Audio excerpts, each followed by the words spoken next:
Hello students, आज हम आप लोगों को नए चैप्टर सारणिक को पढ़ाने जा रहे हैं। इसके सारणिक को पढ़ने के पहले आप लोगों को मैंने अवयव चैप्टर पढ़ाया था। आप लोग अवयव में क्या पढ़े थे, पहले ये थोड़ा सा ध्यान कीजिए। तो अवयव किसको कहते हैं? तो ये पहला बात उसमें आपको हमने बताया था, अवयव एक संख्या, व्यंजक, फलनों का सजावट होता है।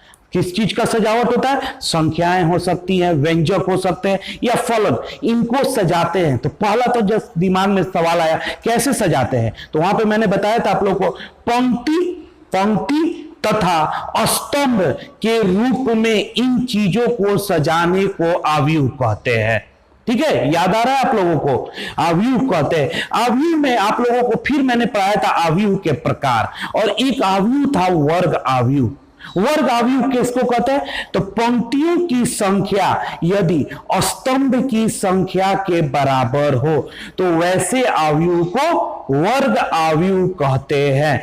और आप यहां पर अब याद रखिए कि सिर्फ वर्ग अवयव का सारणिक होता है, अन्य किसी भी अवयव का सारणिक नहीं होता है, वर्ग अवयव का सारणिक होता है। तब तुरंत आपके दिमाग में आएगा कि सर सारणिक क्या होता है। तो आइए परिभाषा से शुरू करते हैं कि सारणिक किसको कहते हैं। तो देखिए यहां पर परिभाषा है कि प्रत्येक वर्ग अवयव को अंग्रेजी में क्या कहते हैं? Square matrix.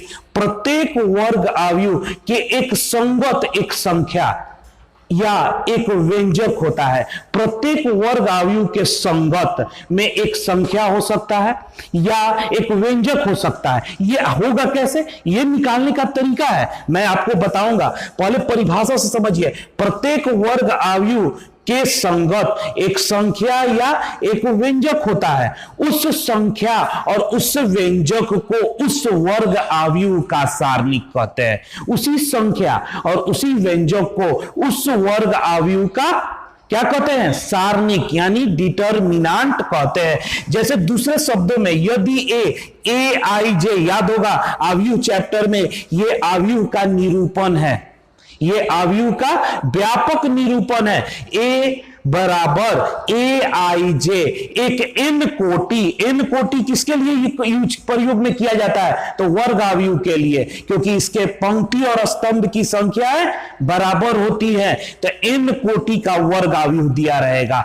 तो अवयव ए, इस अवयव का सारणिक को सारणिक या अंग्रेजी में ही सब कोई बोलते हैं इसे डिटरमिनेंट ए या डेट ए, इसको भी पढ़ा जाता है डिटरमिनेंट ए से सूचित किया जाता है। इसको मोड ए मत पढ़ लीजिएगा बाबू, याद रखिए अक्सर गलती हो जा रहा है, बच्चे इसे मोड ए पढ़ रहे हैं। मोड ए नहीं है, ये सारणिक चैप्टर में इसे हम लोग डिटरमिनेंट ए पढ़ेंगे। जैसे अगर अवयव ए दिया हुआ है, ए बराबर ए आई जे, तो इसका हम लोग क्या बोलेंगे? सारणिक ए या डिटरमिनेंट ए बराबर ए आई जे। ठीक है, ए आई जे। अब आपको तुरंत दिमाग में आएगा कि सर वो संख्या और व्यंजक कैसे आएगा? तो हम लोग एक एक करके एक एक कोटि का अवयवों का हम लोग सारणिक तो आएंगे। पहला यहां पर एक नंबर देकर लिखिएगा, कोटि एक के अवयव का सारणिक। कोटि एक के अवयव का सारणिक, कोटि एक के अवयव का सारणिक। इसको इंग्लिश में कैसे बोलिएगा? डिटरमिनेंट ऑफ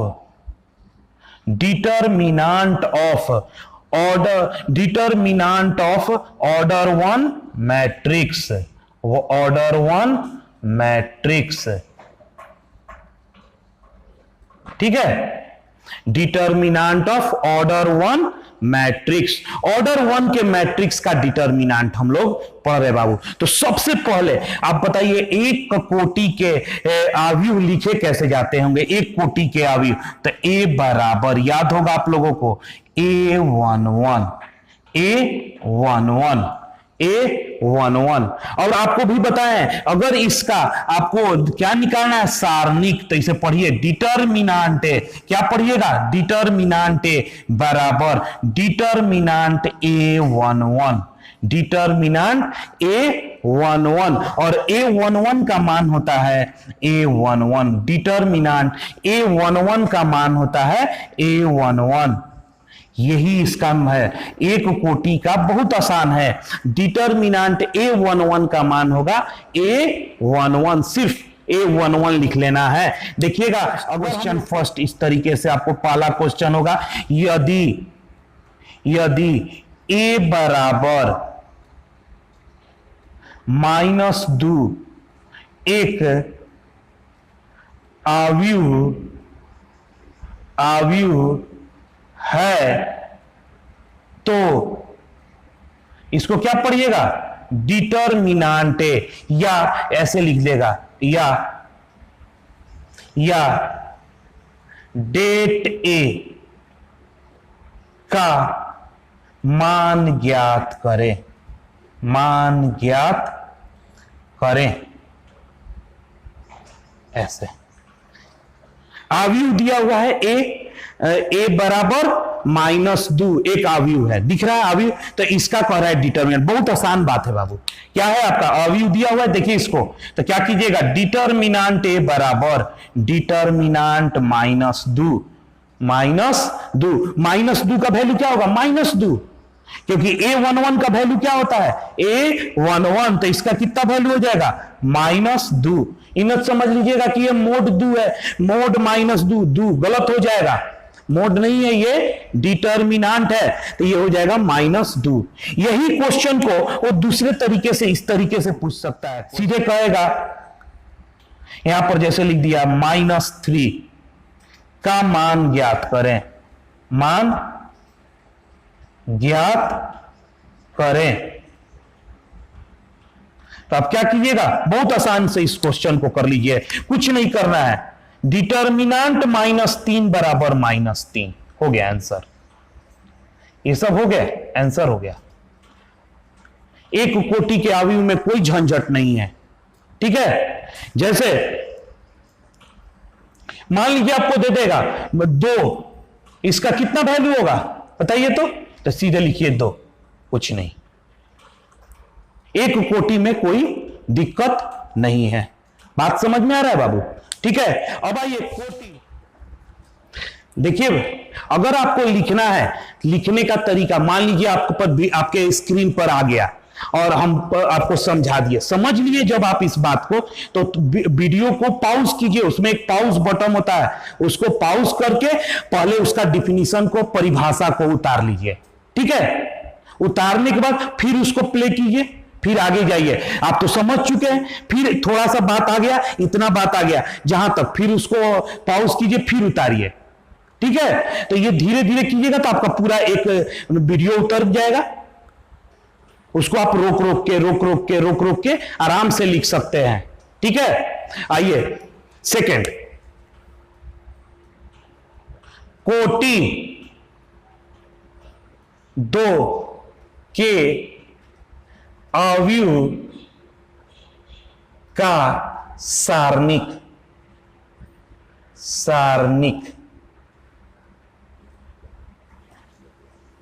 कोटि 2 के आव्यूह का सारणिक। तो कोटि 2 कैसा होता है भाई, व्यापक रूप, आप लोगों को सब पढ़ा हुआ है, A11, A12, A21, A22, यही ना पढ़े, याद होगा आप लोग, कोटि 2 का व्यापक रूप।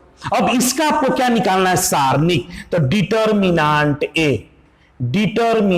ए, तो क्या हो जाएगा, determinant A11, A12, A21, A22, ठीक है।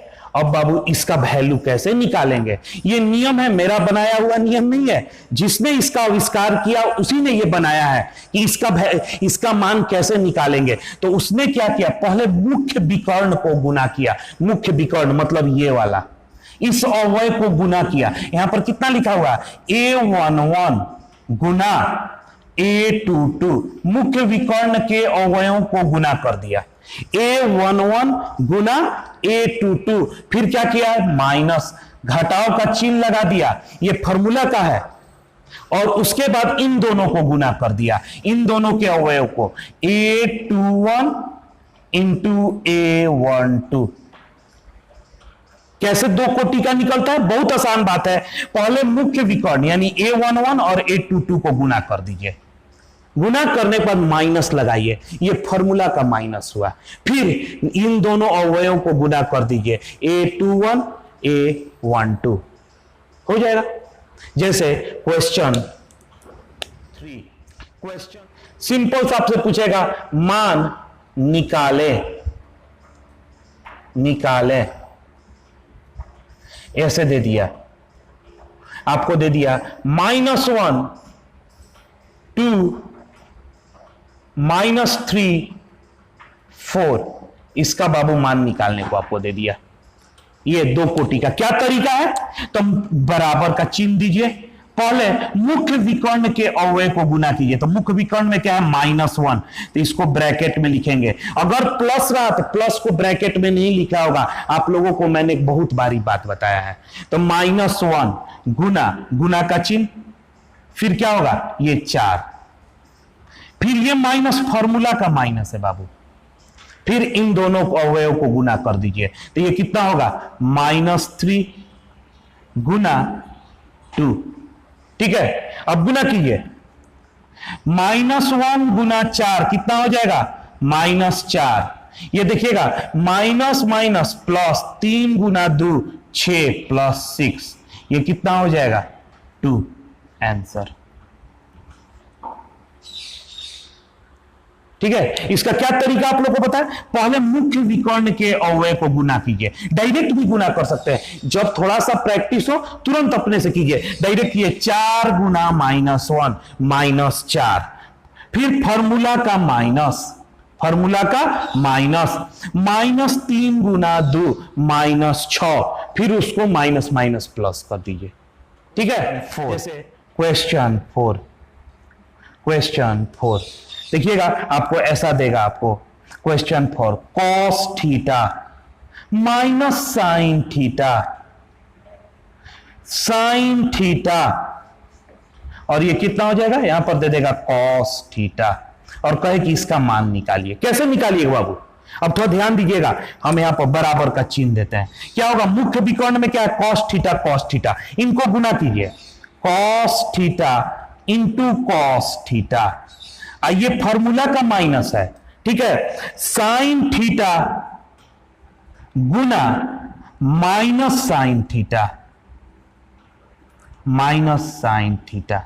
ठीक है। तो देखिए cos theta into cos theta, cos square theta, अब साइन थीटा इंटू माइनस है, माइनस साइन स्क्वायर थीटा, तो माइनस माइनस क्या हो जाएगा, प्लस साइन स्क्वायर थीटा, तो इसका वैल्यू जानते हैं आप लोग, 1 होता है, आंसर, ठीक है। जैसे मान लीजिए क्वेश्चन 5, जैसे बाबू क्वेश्चन देगा, यदि क्वेश्चन देगा मान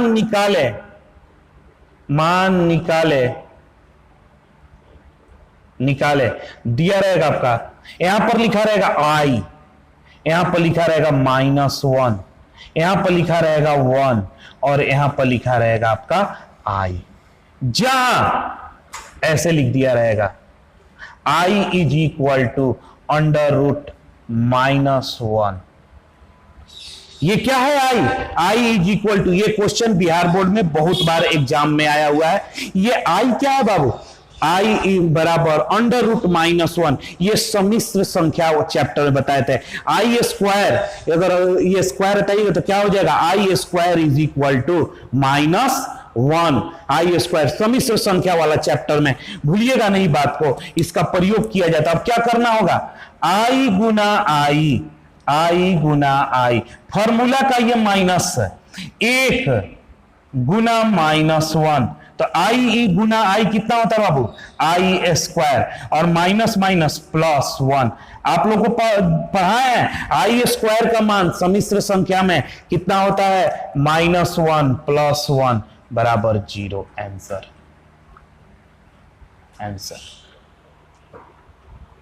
ठीक है, क्वेश्चन समझ में आ रहा है? क्या करना है इसमें, बहुत आसान बात है। मुख्य विकर्ण के अवयव को गुना कर दीजिए, फिर माइनस चिन्ह लगाइए, अन्य विकर्ण के अवयवों को गुना कर दीजिए। 5 तक का क्वेश्चन आप लोगों को समझ में आया? अब आते हैं हम लोग कोटि 3 के अवयव का सारणिक पढ़ेंगे। वो ये आपका अभी तक 1 और 2 कोटि बड़ा इजी है। 3 कोटि का जो होगा वही थोड़ा सा आपको सोचना है, उसकी प्रैक्टिस करनी है, उसका अभ्यास करना है। एक बार वो सेट आपके दिमाग में हो गया तो आसानी से वो आपका अवयव होने लगेगा। और आपके सिलेबस में कोटि 3 तक के ही अवयव को पढ़ना है, ठीक है, अवयव के सारणिक को पढ़ना है। कोटि 3 तक के अवयव के सारणिक तक को पढ़ना है। 1, 2 और 3 कोटि के अवयवों के सारणिक को पढ़ना है, ठीक है। तो आइए कोटि 3 के अवयवों का सारणिक पढ़ते हैं। तो सबसे पहले बच्चों ये बताइए कि कोटि 3 का अवयव कैसा होता है। ए आप लोग पढ़ चुके हैं, A11, A12, A13, A21, A22, A23, A31, A32, A33। अब बताइए इसका सारणिक क्या होगा, determinant A11, A12, A13, A21, A22, A23, A31, A32, A33, ठीक है, ये इसका सारणिक हुआ। तो देखिए 3 कोटि के डिटर्मिनेंट में सारणिक में 9 तत्व या अवयव हैं। इन अवयवों के एक चिन्ह होते हैं। इन चिन्हों का निरूपण ये फॉर्मूला से किया गया है। चिन्ह अवयवों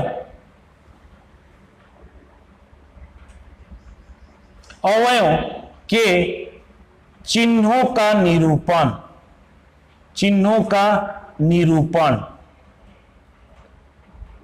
अवयवों के चिन्हों का निरूपण इस फॉर्मूला से किया गया है, -1 के पावर i प्लस जे, -1 के पावर i प्लस जे। अब देखिए जब -1 का पावर में अगर सम संख्या जाता है तो आप लोगों को बताए हैं कि ये क्या हो जाता है, धनात्मक। आप लोगों को -1 के पावर में अगर सम संख्या चला गया, सम, तो इसको कहिएगा धनात्मक हो जाएगा, पॉजिटिव। और -1 के पावर विषम संख्या हो जाए तो ये क्या हो जाता है, ऋणात्मक। ये क्या हो जाता है, ऋणात्मक। अगर पावर में सम संख्या जाएगा तो उसका चिन्ह क्या हो जाएगा, धनात्मक। और पावर में विषम संख्या चला जाए तो क्या हो जाता है, ऋणात्मक। अब देखिएगा बाबू थोड़ा ध्यान से यहां पर, अब इसका चिन्ह को देखते हैं। तो देखिए इसको जोड़िए, i का मान 1 और j का मान 1, तो 1 1 2 सम संख्या है तो इसका मान क्या हो जाएगा, धनात्मक। अब देखिए 1 और 2 कितना हो गया, 3, तो ये हो जाएगा ऋणात्मक। 1 3 4 हो गया सम संख्या तो ये धनात्मक। ये 2 और 1 3 क्या होता है, विषम संख्या तो ये ऋणात्मक। 2 2 4 तो ये धनात्मक। 2 3 कितना होता है, 5 विषम संख्या है तो ऋणात्मक। 3 1 4 सम संख्या है तो धनात्मक। 3 2 5 विषम संख्या है तो ऋणात्मक। 3 3 6 सम संख्या है तो धनात्मक।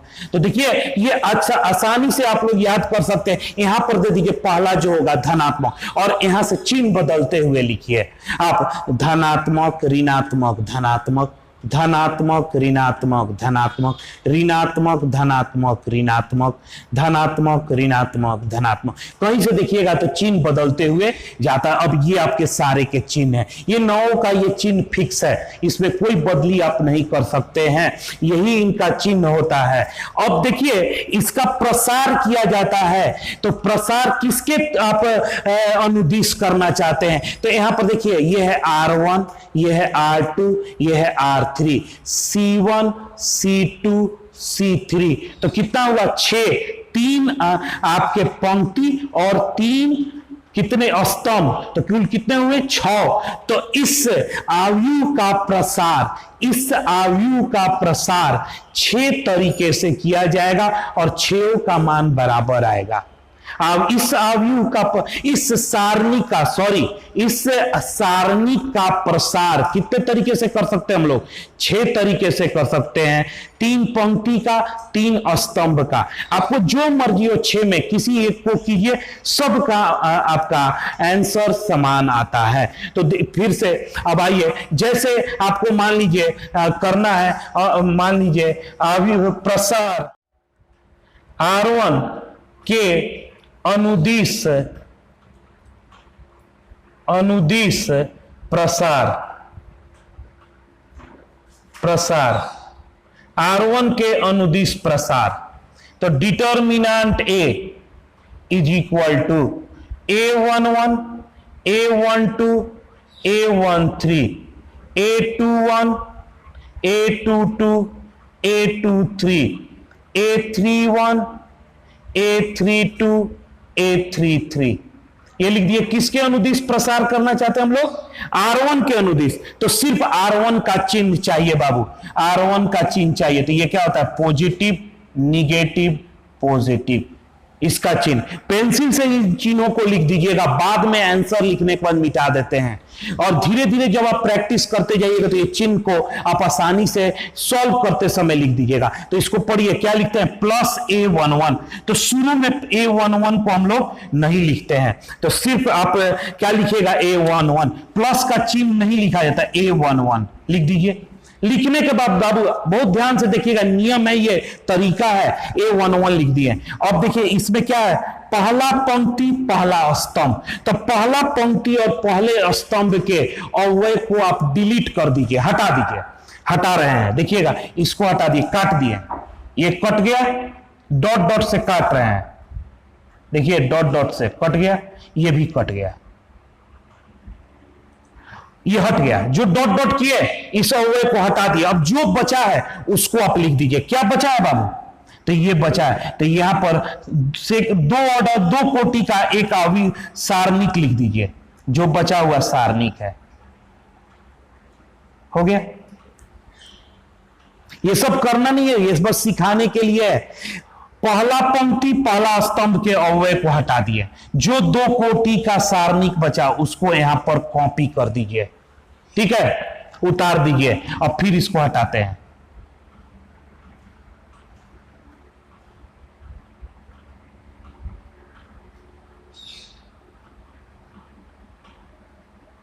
अब थोड़ा ध्यान दीजिएगा बाबू, ध्यान दीजिएगा। अगला अव्यय क्या है, -A12, -A12। अब देखिए ये क्या है, पहला पंक्ति दूसरा स्तंभ का अव्यय है। तो पहला पंक्ति को हटाइए, पहले पंक्ति को हटा दिए, इसको हटा दिए, मिटा दिया, समझ गए। और दूसरे पहला इस स्तंभ पंक्ति को हटा दिए, अब दूसरा स्तंभ को हटा दे रहे हैं। क्या दिख रहा है, ये हट गया, ये हट गया, तो आपको क्या दिख रहा है, ये और ये, तो इसको उतार दीजिए यहां पर, A21 A31।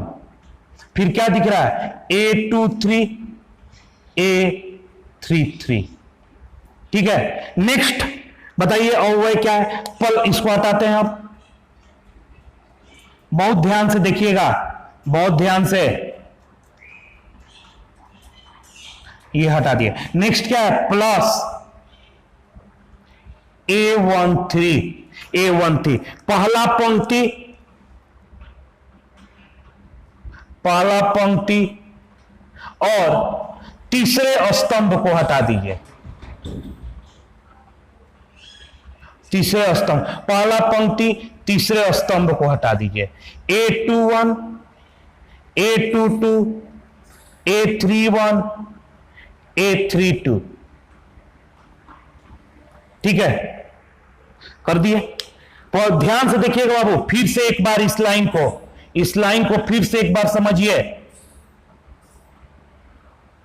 इस लाइन को, वीडियो को रिवाइंड करके इस लाइन को फिर से एक बार समझिए, वीडियो को थोड़ा सा रिमाइंड कीजिए और इस बात को फिर से समझिए। ये बात आप लिख दिए तो आपका काम हो गया। अब कुछ नहीं है, अब आप दो कोटि का सारणिक निकालने का तरीका जानते हैं। पहले इन दोनों को गुना कीजिए माइनस इन दोनों को, और फिर ये गुना है इसके साथ गुना करते जाइए। तो देखिएगा बाबू, A11 ये गुना का चिन्ह है, ये गुना में है, इसको गुना कीजिए। पहले क्या होता है, ये दोनों गुना A22 A33 माइनस इन दोनों को गुना कीजिए A32 A23 माइनस A12 इन दोनों को गुना कीजिए A21 A33 minus A31 A23 A13 A21 A32 minus A31 A22। ठीक है, अब देखिएगा A11 इसके साथ दोनों के साथ गुना A11 A22 A33, और देखिए प्लस यहां पर है और यहां पर क्या है माइनस, तो माइनस A11 A32 A23। ठीक है, अब देखिए यहां पर क्या है minus, minus plus minus A12 A21 A33 minus minus plus A12 A31 A23। ये देखिए plus plus plus A13 A21 A32, और ये plus minus minus A13 A31 A22। ठीक है, ये इसका एक्सपेंशन हो गया, डिटर्मिनेंट A का प्रसार, ये आपका प्रसार हो गया। ठीक है, तीन कोटि का, कब, जब हमने R1 के अनुदिश इसका प्रसार किया, R1 के अनुदिश प्रसार किया तो ये वैल्यू। आप R2 के भी अनुदिश कीजिएगा तो यही आएगा R3, C1 के भी कीजिएगा तो यही आएगा, C2 के भी, C3 के। तो आइए एक और करके देखते हैं और आपको सत्यता की जांच करते हैं कि बात सही बोल रहे हैं कि नहीं। तो मान लीजिए इस बार हम प्रसार करेंगे कि C2 के अनुदिश प्रसार करके बाबू आप लोग को दिखाते हैं कि C2 के अनुदिश प्रसार कैसे होगा। C2 के अनुदिश, तो देखिए इस आंसर को हम रहने देते हैं, इस आंसर को रहने देते हैं, ये पहले बार में से आंसर आया, फिर आपको हम मिलाएंगे। ये पहला वाला आंसर है, आप कॉपी के नीचे लिखिएगा, इसके नीचे क्या लिखिएगा, C2 के अनुदिश प्रसार, इसके नीचे आपका आने लगेगा C2 के अनुदिश, फिर ये डिटर्मिनेंट उतारिएगा, C2 के अनुदिश प्रसार, इसके नीचे C2 के अनुदिश प्रसार, ये डिटर्मिनेंट, और हम इसको हटा देते हैं। आपका तो हटेगा नहीं, कॉपी है। ठीक है,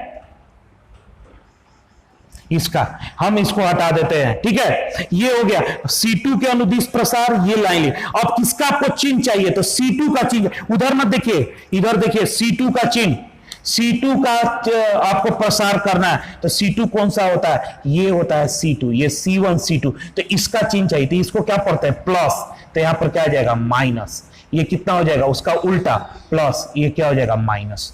अब आइए क्या कर लिखेंगे, माइनस A12 A12, डिटर्मिनेंट का चिन्ह दीजिए। ये पहले पंक्ति दूसरे स्तंभ का अव्यय है, उसको डिलीट कीजिए।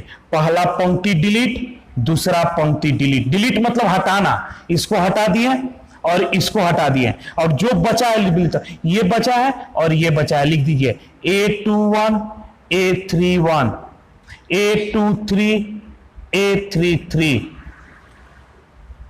अब देखिए अगला क्या है, प्लस A22, ये क्या है, दूसरा पंक्ति दूसरा स्तंभ का अव्यय है, दूसरा पंक्ति दूसरा स्तंभ का अव्यय, दूसरा पंक्ति दूसरा स्तंभ का अव्यय, हटा दीजिए, इसको हटाइए, इसको हटाइए। क्या बच गया बाबू, A11 A13, जहां जहां है वहीं पर लिखिए A11 A13।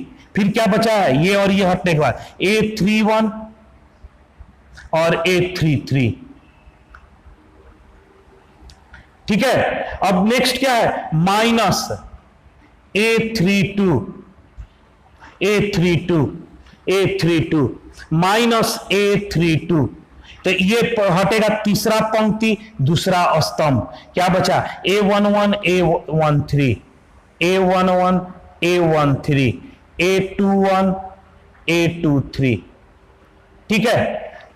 अब इसको आप गुना कीजिए, इसको हल कीजिए आगे, माइनस A12, ये क्या होगा, ये दोनों गुना होगा A21 A33 minus A31 A23 plus A22 A11 A33 minus A31 A13 A32, ये दोनों का मल्टीप्लाई करना है, A11 A23 इन दोनों को गुना माइनस ये दोनों A21 A13, ठीक है। ये लाइन लिख दिए, बहुत आसान है। इसको इन दोनों को गुना कीजिए माइनस इन दोनों को गुना, फिर इसको उतारिए इन दोनों को गुना माइनस इन दोनों को गुना, माइनस ये उतारिए इन दोनों का गुना माइनस इन दोनों का, अब फिर गुना कर दीजिए माइनस A12 A21 A33, देखिए minus minus plus A12 A31 A23 plus A22 A11 A33 minus A22 A31 A13 minus A32 A11 A23, minus minus plus A32 A21 A13, ठीक है। ये हो गया डिटर्मिनेंट है। अब बाबू देखिए इन दोनों रिजल्ट को मिलाइए, क्या सारे अवयव ये दोनों समान है कि नहीं, समान है तो सिद्ध हो जाएगा कि ये आपके समान होंगे। देखिए तो ये कहीं पर लिखा है माइनस A12 A21 A3, कहीं पे लिखा है, लिखा होगा जरूर, देखिएगा A माइनस में है A12 A21 देखिए ये वाला इससे मिल गया, मिल गया, दिख रहा है। अब इसको देखिएगा बाबू, इसको A12 प्लस में A12 A31 A23, तो ये और ये एक ही है बिल्कुल। देखिए A222 A11 A3 A11 A23 ये है, तो ये और ये सेम है बाबू, ये और ये सेम है। अब देखिएगा इसका minus A22 minus A22 A31 A13,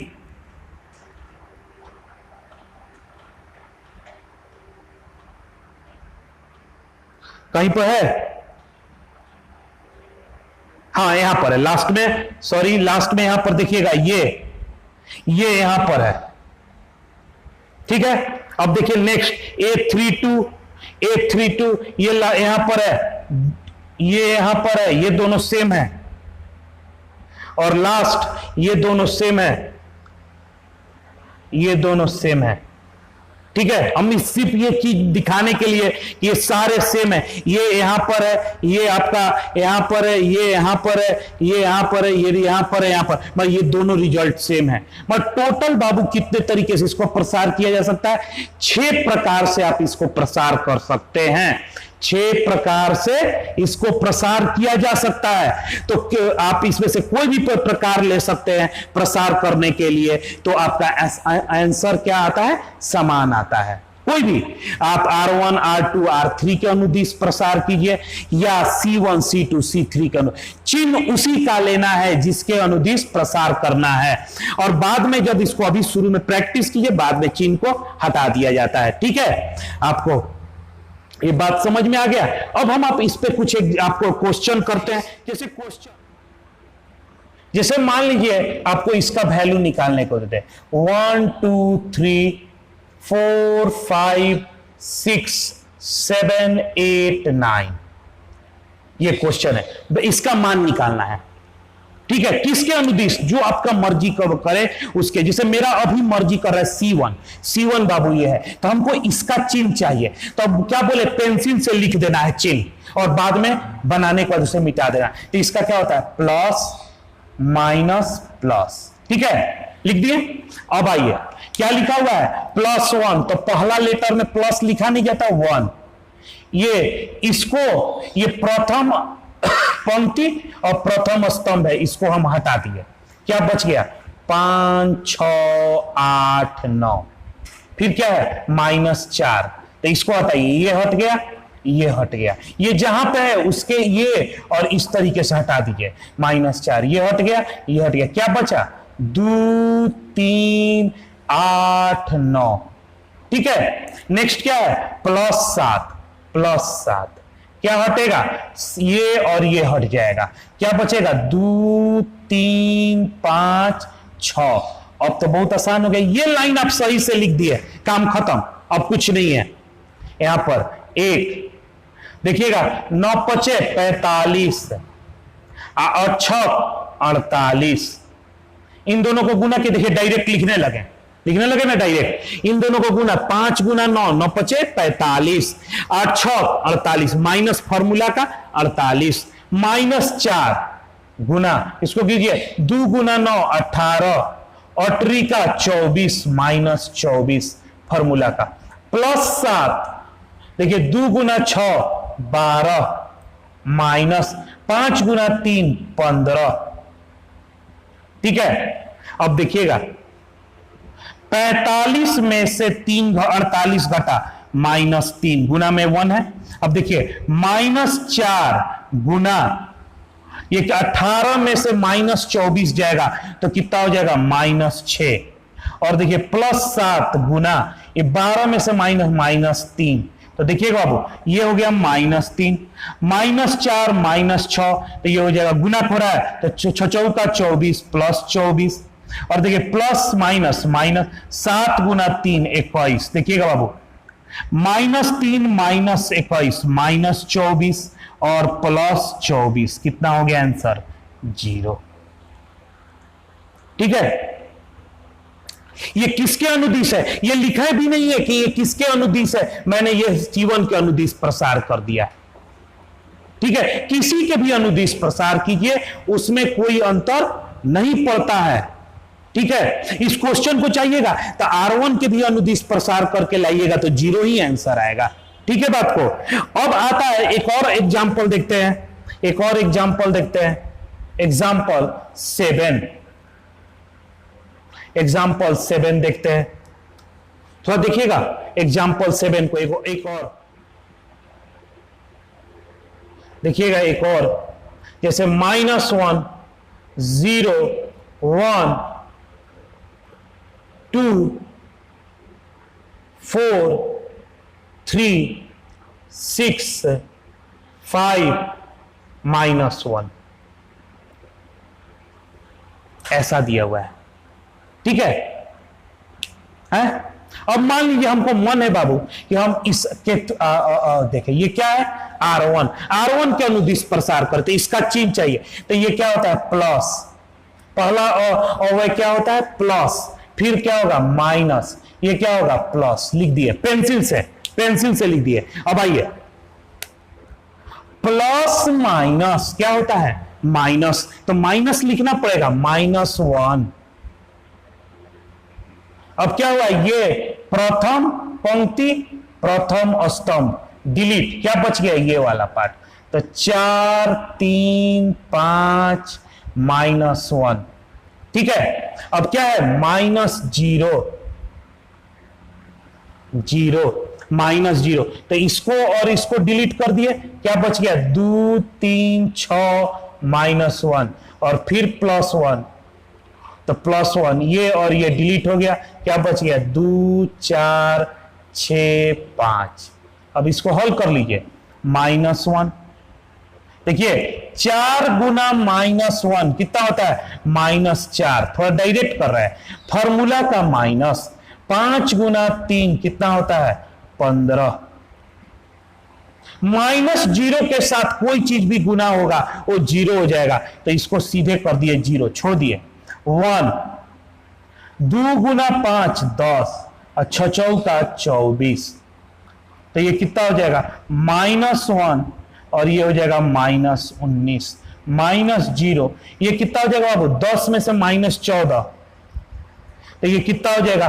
19 minus minus plus minus 14, ये कितना हो जाएगा 5 आंसर। ठीक है, समझिए बात को।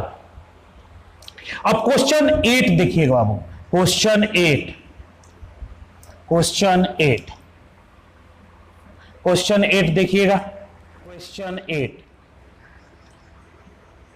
जैसे मान लीजिए क्वेश्चन दिया हुआ है 1 2 3, यहां पर लिखा हुआ है 4 0 0, यहां पर लिखा हुआ है 5 6 7। ठीक है, अब बताइए ये किसके अनुदिश प्रसार किया जाए, किसके अनुदिश प्रसार किया जाए, किसके अनुदिश? तो आप कर सकते हैं किसी के अनुदिश, किसी के अनुदिश प्रसार कर सकते हैं। तो मान लीजिए आप R1 के अनुदिश प्रसार कर रहे हैं, इसका चिन्ह चाहिए प्लस माइनस प्लस।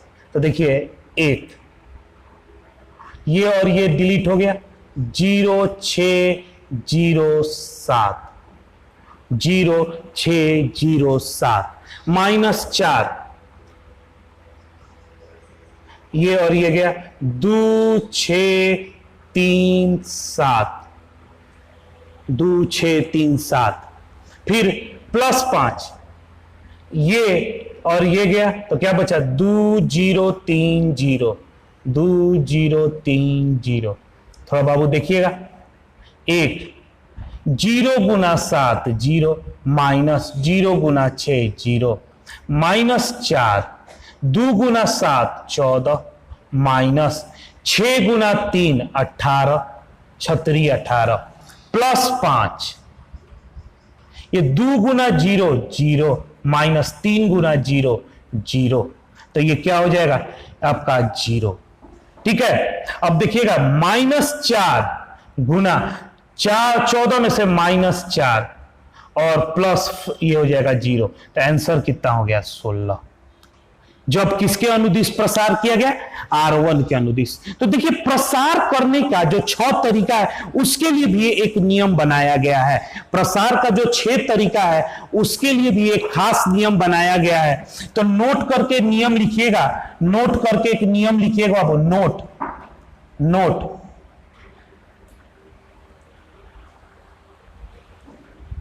लिखिएगा, प्रसार सदैव सदैव उसी पंक्ति या स्तंभ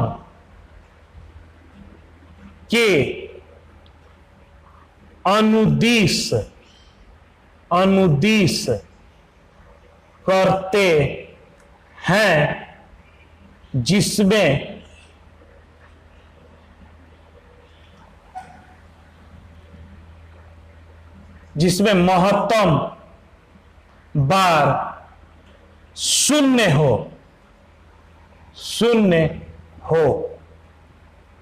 महत्तम बार। प्रसार सदैव उसी पंक्ति या स्तंभ के अनुदिश करते हैं जिसमें महत्तम बार शून्य हो। क्यों ऐसा करते हैं? ये इसलिए करते हैं कि आपका जो कैलकुलेशन है वो छोटा हो जाता है, कैलकुलेशन है छोटा। तो देखिएगा सेकेंड मेथड बाबू 8 क्वेश्चन का, 8 क्वेश्चन का सेकेंड मेथड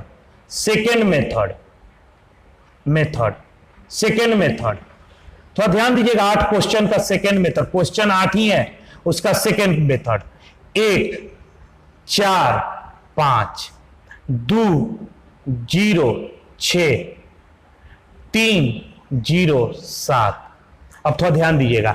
अब बताइए प्रसार सदैव किसी जिस पंक्ति या स्तंभ में महत्तम 0, तो देखिए अरे C2 में तो 2 0 दिख रहा है, 2 0 दिख रहा है, तो इसी के अनुदिश कीजिए, इसी के अनुदिश। तो क्या इसका चिन्ह चाहिए बाबू? चिन्ह तो देखिए ये प्लस है, ये क्या है माइनस प्लस माइनस। अब आइए इसके अनुदिश करते हैं -4, ये और ये डिलीट हो गया, क्या बचा 2 6 3 7, फिर क्या लिखे +0, तो ये और ये डिलीट हो गया, क्या 1 5, ये और ये डिलीट हुआ 3 7, फिर -0, ये और ये डिलीट हुआ 1 2 5 6। थोड़ा ध्यान दीजिएगा यहां पर ध्यान दीजिएगा। क्या बाबू, इन जीरो के साथ किसी चीज को गुना करने पर क्या होगा? जीरो होगा। तो किसी भी पंक्ति या स्तंभ में जीरो हो तो उस पद को क्यों आप लिख रहे हैं? इसका क्या जरूरत है? तो ये लिखने का जरूरत नहीं है। इसका प्रसार सिर्फ यही है, इसका प्रसार सिर्फ यही है। आंसर हो जाएगा तुरंत -4, 7 दूनी 14 और 6 18। ये कितना हो जाएगा? -4 गुना -4 16। आंसर देखिए, आंसर आ गया सेम। क्यों इसके थ्रू किए? कि ये दोनों जीरो हैं, ये इनका क्या मान होगा? जीरो आएगा। जीरो का हमेशा प्रसार में जीरो आता है, तो उसको करना व्यर्थ है। तो क्यों कर रहे हैं? तो देखिए, किसके अनुदिश कीजिएगा प्रसार? हमेशा अगर एक जीरो हो, दो जीरो, अगर तीनों जीरो हो गए तो उसका तो मान जीरो होता है, उसका तो झंझट ही छोड़ दीजिए। वो भी बात हम आपको लिखवाएंगे, घबराइए नहीं, वो भी बात लिखवाएंगे। अगर एक जीरो है तो उसके अनुदिश प्रसार कीजिए, तो एक तो कम हुआ, 2 जीरो है तो 2 को कम हो जाएगा, सिर्फ एक का करना है। कितना आसानी से ये क्वेश्चन आपका बन गया, इतना बड़ा प्रसार नहीं करना पड़ेगा। बात समझे इसको कि किसके अनुदिश प्रसार करना है? जिस पंक्ति या स्तंभ में महत्तम बार जीरो आया हो, कम से कम एक बार और अधिक से अधिक 2 बार। 3 बार जीरो आया तो क्या लिख दीजिएगा? सारणी का मान जीरो। तो उस पंक्ति और उस स्तंभ के अनुदिश, नहीं है जीरो तो किसी का अनुदिश कीजिए, वो तो झंझटे नहीं है, जीरो नहीं है तो। ठीक है, बात समझ रहे हैं? अब आगे चलते हैं बाबू। आपको 3 कोटि का सारणिक समझ में आ गया होगा, एक नोट भी समझ में आ गया होगा। फिर एक नोट और करते हैं, थोड़ा ध्यान दीजिएगा बाबू। नोट, एक नोट करते हैं, ध्यान दीजिएगा।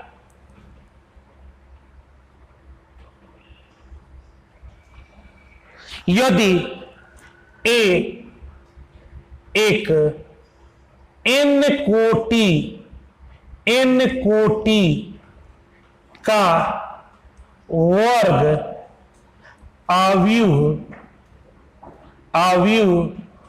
है तो k इंटू ए का सारणिक, k इंटू ए का सारणिक बराबर होता है k के power n determinant a, k के पावर n डिटर्मिनांट a। अभी इस फॉर्मूला को आप लोग याद कर लीजिए, इसको अगले चैप्टर में हम इसको सिद्ध करेंगे। k का यहां पर क्या है? एक अदिश राशि है, जहां k एक अदिश राशि है। के वहां पर क्या है? एक अदिश राशि है। कहता है कि अगर ए एक अवयव है, जिसका ये बात है, अगर ए में आपको इसे गुना कर दीजिएगा तो एक जो नया अवयव बनेगा के एक नया अवयव बनेगा, उसका मान क्या हो जाएगा? के पावर n क्या है? कोटि। जिस संख्या से गुना कर रहे हैं उसका के पावर n गुना डिटर्मिनांट है। अब इस बात को कैसे देखा गया है? एक एग्जाम्पल के थ्रू हम आपको समझाना चाहते हैं, एग्जाम्पल के थ्रू हम आपको समझाना चाहते हैं। थोड़ा ध्यान दीजिएगा एग्जाम्पल के थ्रू। जैसे मान लीजिए एक अवयव ए है, थोड़ा ध्यान दीजिएगा। अगर मान लीजिए ये है 1 2 3 4, ठीक है। अब बताइए इसका डिटर्मिनांट क्या होगा? डिटर्मिनांट ए कितना होगा बाबू? थोड़ा ध्यान दीजिएगा। तो 1 2 3 4 कितना हो जाएगा? 1 गुना 4 4 माइनस 3 गुना 2 6 माइनस 2। अब मान लीजिए आप 5a कर देते हैं, तो ये क्या हो गया? अदिश गुणन। आपको मैंने किस चैप्टर में पढ़ाया अदिश गुणन? तो आपको अवयव वाले चैप्टर में पढ़ाया। तो क्या होगा? इसके प्रत्येक अवयव में हम लोग 5 से गुना कर देंगे, तो 5 से गुना कर देंगे तो कितना हो जाएगा? 5 10 15 20। अब आप इसका एक नया अवयव बना, इस अवयव का मुझे डिटर्मिनांट चाहिए, यानी डिटर्मिनांट ऑफ 5a। तो कितना हो जाएगा? डिटर्मिनांट 5 10 15 20। थोड़ा ध्यान दीजिएगा अब यहां पर 20 5 100 माइनस 15 दहिया 150, तो बताइएगा डिटर्मिनेंट 5a का मान कितना आ गया, -50, -50। ठीक है, डिटर्मिनेंट और 5a, क्या इसको बाबू लिख सकते हैं, थोड़ा ध्यान दीजिएगा, 5a को हम लोग लिख सकते हैं 25 गुना -2, और क्या हम लोग इसको लिख सकते हैं 5a बराबर 25 को हम लोग लिख सकते हैं 5 स्क्वायर, और -2 किसका मान है, डिटर्मिनेंट ए। तो ध्यान से देखिए बाबू, 5a बराबर 5 स्क्वायर इंटू डिटर्मिनेंट ए, आया कि नहीं, ये फॉर्मूला के जैसा आया कि नहीं। हमने 5 से गुना किया तो 5 के पावर n, n क्या है, कोटि, ये कितने कोटि का अवयव है, 2, तो 5 स्क्वायर इंटू डिटर्मिनेंट ए, 5 स्क्वायर इंटू डिटर्मिनेंट ए। ठीक है, तो ये आप एक फॉर्मूला को याद रखिएगा, और इस फॉर्मूला पे एनसीईआरटी में बहुत सारा क्वेश्चन है, उसको हम आपको एक आध क्वेश्चन करके दिखाते हैं एनसीईआरटी का।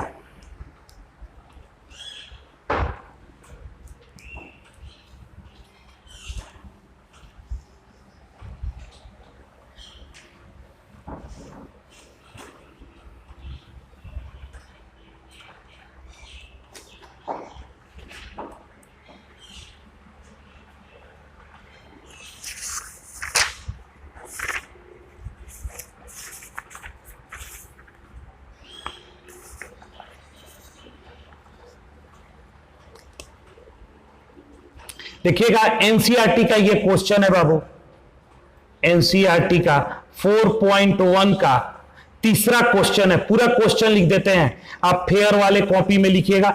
यदि ए बराबर 1 2 4 2 तो दिखाइए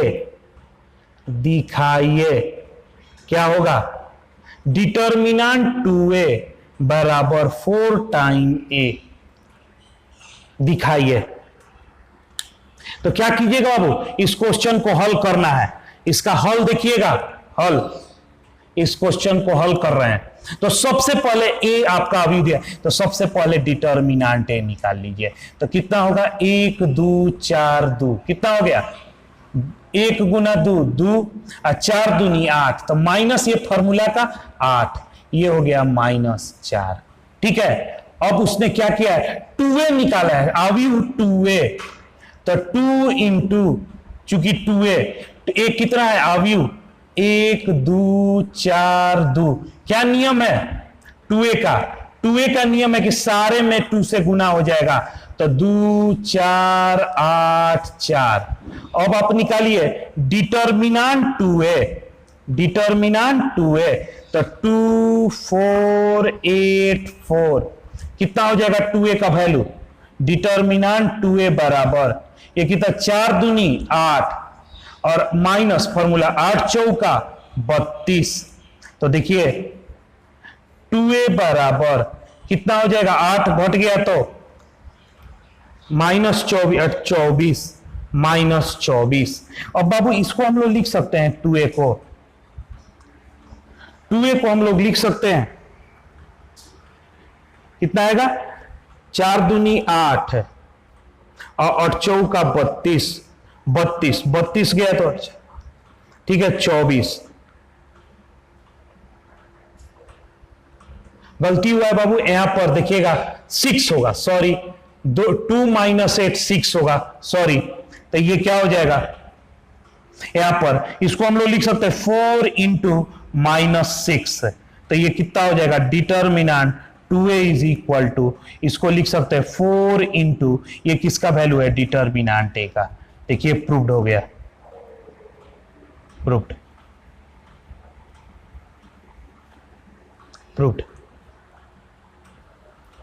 ठीक है, ये प्रूव्ड हो गया।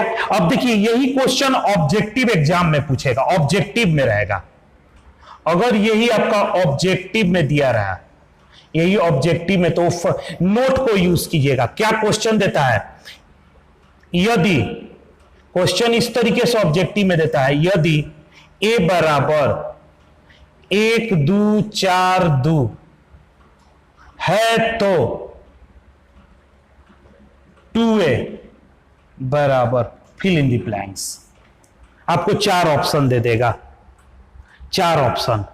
तो आप क्या कीजिएगा, प्रॉपर्टी यूज कीजिएगा कि डिटर्मिनेंट 2a बराबर कितना होगा, 2 के पावर n डिटर्मिनेंट है, n क्या है, ऑर्डर कितना है मैट्रिक्स का, इसका ऑर्डर, तो 2 के पावर 2 और 1 2 4 2, तुरंत इसको सॉल्व कीजिएगा, 2 दूनी 4, ये कितना हो जाएगा 2 और ये हो गया 8, तो ये कितना हो जाएगा -24 आंसर। ये ऑब्जेक्टिव में अगर ऐसा क्वेश्चन दिया रहता है तो ऐसे आप लोग। एक और एनसीईआरटी का एग्जांपल देखिएगा, एनसीईआरटी का है, एनसीईआरटी 4.1 का 7 नंबर क्वेश्चन। x का मान ज्ञात करें, x का मान ज्ञात करें यदि, x का मान ज्ञात करें यदि, थोड़ा ध्यान दीजिएगा, x का मान ज्ञात करें यदि आपको एक डिटर्मिनेंट दिया गया है यहां पर 2 4 5 1 इक्वल टू 2x 4 6x। अब आइए, आपको मैंने बताया कि डिटर्मिनेंट का मान होता है, वैल्यू होता है, तो दो वैल्यू कब बराबर होगा, बराबर का चिन्ह दिया तो दोनों का वैल्यू निकाल कर देख लीजिए x के किस मान पे, तो इसको हल कीजिएगा, इसको हल कीजिएगा बाबू, क्या होगा 2 गुना 1 2 माइनस 5 चौका 20। अब आइए 2 गुना 2x into x, 2x into x minus 6 चौका 24, थोड़ा ध्यान दीजिएगा, ये कितना हो जाएगा -18, 2x स्क्वायर -24।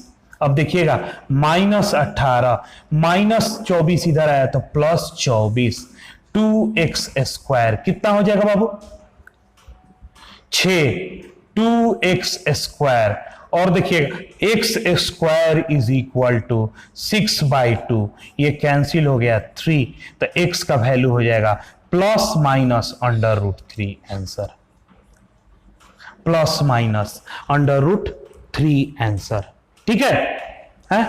अब आइएगा नोट, फिर एक दो नोट देखते हैं। नोट देखिएगा बाबू, नोट एक थोड़ा ध्यान रखिएगा, अगर आपको एक विकर्ण अवयव दिया हुआ है A11 0 0 0 A22 0 0 0 A33 और पूछे कि इसका अवयव का मान ज्ञात करें, तो किसके अनुदिश प्रसार कीजिएगा, किसी एक के अनुदिश आप प्रसार कीजिए। मान लीजिए अब इसके अनुदिश तो A11, थोड़ा ध्यान दीजिएगा, A11 तो ये और ये चला गया, A22 0 0 A33, तो ये क्या हो जाएगा A11 A22 A33 -0, तो आंसर क्या आ गया A11 A22 A33। तो ध्यान रखिएगा बाबू, अगर कोई विकर्ण अवयव दिया रहेगा, विकर्ण अवयव किसको कहते हैं कि विकर्ण के अवयव को छोड़ के बाकी सारे अवयव शून्य हो, तो विकर्ण अवयव दिया रहेगा तो उसका मान सिर्फ विकर्ण को गुना कर दीजिए, इसका मान इसका सारणी का मान इनका गुना होगा A11 A22 A33, मतलब विकर्णों के अवयव का गुणनफल, विकर्णों के अवयवों का गुणनफल, गुणनफल। ठीक है, विकर्णों के अवयव का गुणनफल, तुरंत आप आंसर लिखिएगा। जैसे एग्जांपल देखिए, एक एग्जांपल देखिएगा, जैसे कोई आपको दे दिया 2 0 0 0 3 0 0 0 मान लीजिए -1, ये कैसा अवयव है, विकर्ण अवयव। विकर्ण को छोड़ के सारे क्या है, शून्य है, शून्य है तो सिर्फ इसको गुना कर दीजिए, तो 2 गुना 3 गुना -1, तो ये कितना हो जाएगा -6 आंसर। तो नोट में याद रखिएगा बाबू, नोट एक और लास्ट नोट, नोट आपसे क्वेश्चन पूछेगा डिटर्मिनेंट आई जहां जहां आई बराबर इकाई आव्यूह, इकाई आव्यूह, इकाई आव्यूह है। तो एक हम 3 कोटि के इकाई आव्यूह की बात करते हैं, 1 0 0 0 1 0 0 0 1। तो बाबू इकाई आव्यूह किसे कहते हैं? इकाई आव्यूह एक विकर्ण आव्यूह होती है जिसके विकर्णों के अवयव इकाई यानी एक होता है। यह एक प्रकार का विकर्ण आव्यूह होता है जिसके विकर्ण के अवयव क्या होते हैं? 1 1 1 1। तो बताइए इसको गुना कीजिएगा तो क्या आएगा? 1 1 1 यानी 1। याद रखिएगा हमेशा बाबू कि इकाई आव्यूह का मान सारणिक का मान 1 होता है। इकाई आव्यूह के सारणिक का मान 1 के बराबर होता है। इकाई आव्यूह के सारणिक का मान 1 के बराबर होता है। बात समझ में आया? इकाई आव्यूह के सारणिक का मान 1 के बराबर होता है। इस तरीके बाबू यहां पे आई थिंक आप लोगों को सब समझ में आ गया। इस तरीके से हम आपको प्रश्नमाला 4.1 से जितने संबंधित व्याख्याएं थी हम सब कर चुके हैं। अब आप लोगों का काम है कि 4.1 एनसीईआरटी के क्वेश्चन को लाइन से बनाइए। मेरा अपना विश्वास है कि उसमें लगभग क्वेश्चन आपका बन जाएगा। आप बनाइए उसके क्वेश्चन को 4.1 और उसके क्वेश्चन को बनाकर आप चेक कीजिए। ठीक है, चेक करने के बाद मैंने इस अपने चैनल में एनसीईआरटी के 4.2 का सॉल्यूशन पहले से ही डाल दिया है। वो सॉल्यूशन आपका इंग्लिश मीडियम में लिखा है, लेकिन क्वेश्चन इंग्लिश और हिंदी में नहीं होता है, क्वेश्चन दोनों मीडियम में एक ही होता है। वहां पे लिखा होगा इवैल्यूएशन, तो उतना तो आप लोग इंग्लिश जानते ही हैं, हल करें। और आपके पास किताब है, किताब को देखकर देखिएगा क्वेश्चन सेम है, क्वेश्चन में कोई अंतर नहीं है। आप उसको लाइन बाय लाइन मैंने उसका आपका हल दिया हुआ है। तो इस तरीके से आपका 4.1 समाप्त होता है। अगर कोई प्रकार का इसमें आपको डाउट हो, दिक्कत हो, तो यहां पर एक कमेंट बॉक्स होता है यूट्यूब में, उस यूट्यूब के चैनल के कमेंट बॉक्स में आकर आप कमेंट कीजिए कि सर हमें समझ में नहीं आया। अगर विशेष नहीं समझ में आए तो उसमें आप अपना नंबर छोड़ दीजिए, मैं आपको कॉल करके समझाऊंगा या व्हाट्सएप करके या वीडियो कॉल करके पर्सनली आपको समझाने का कोशिश करूंगा। आई थिंक आप लोगों को बात मेरा समझ में आ गया है। इस वीडियो का फेयर भी जरूर तैयार कीजिएगा, बढ़िया से फेयर तैयार कीजिएगा। आराम से एक एक लाइन वो अपने कॉपी पे नोट कीजिए, फिर एक्सरसाइज 4.1 को स्टार्ट कीजिए बनाना। नहीं बने तो आप जाकर देखिएगा, आप मेरा जो इंग्लिश मीडियम का वीडियो है डिटर्मिनेंट का, ये तीसरा वीडियो होगा, तीसरा वीडियो। वहां पे मैंने छोटे छोटे वीडियो बनाया है, यहाँ पे आपका थोड़ा सा लंबा वीडियो बना, आप आराम से उसका तीसरा वीडियो पार्ट 3 देखिएगा। पार्ट 3 में एनसीईआरटी का हल है, पार्ट 3 में एनसीईआरटी का 4.1 का हल है। वो इंग्लिश में है, लेकिन क्वेश्चन में इंग्लिश और हिंदी नहीं होता है, आप आराम से वहां से हल कर सकते हैं। ठीक है, कोई दिक्कत हो तो कमेंट बॉक्स के विषय में आप लोग को बता दिए। ठीक है, थैंक यू। कितने मिनट का हो गया है?